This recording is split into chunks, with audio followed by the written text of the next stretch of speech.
Funnily enough, here I am back. We're going to calibrate our pH probe. So please watch the other video to learn how to connect the probes and how to set up this screen. But this video here is just how to calibrate the probe. So here's my probe. It's connected to the computer. I go down in SparkView. I should be able to see the show hardware setup, which is a little screwdriver next to a cog. When I press on that, I'll be able to see my sensors over here. So I've got two connected at the moment. I've got the temperature sensor and the pH sensor.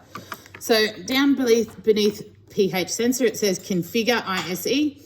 So I press that and then I'm going to calibrate.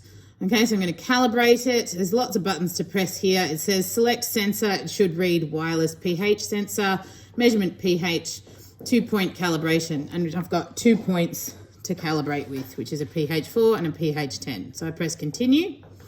And so what happens is my pH sensor,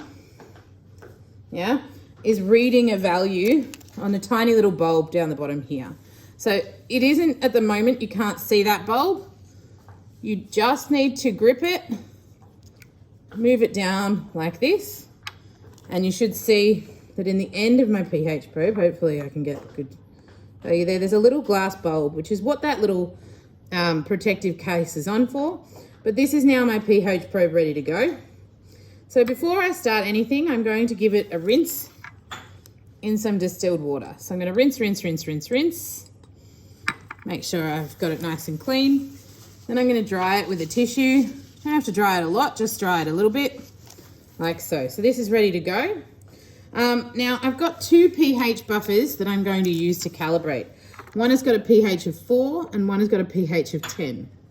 So we never ever shove the pH probe straight into here.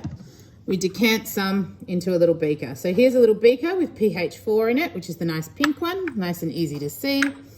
And what we do, I'm going to move that back here, is I'm just going to hold the pH probe in it, in the liquid. You can give it a bit of a stir.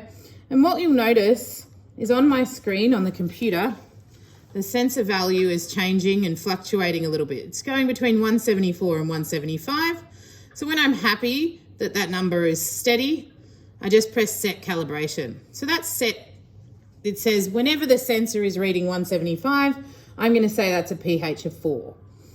So then I give it a rinse. In between each sample, I always give it a rinse. This is the same as when you're testing. So you rinse with distilled water, give it a wipe,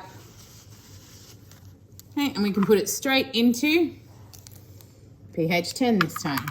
So I'll get rid of the pH 4 and I'm going to put it into the pH 10. So make sure it's all submerged. Now what you'll notice is down the bottom here, it's saying that the current value on the sensor is minus 162. That's pretty stable. So I'm going to set calibration. I'm going to give it a rinse, because I always give it a rinse in between each trial. Dry it off. Now my sensor is all calibrated and ready to go. I'm ready to use that in my experiment. So I just press OK. That is now calibrated.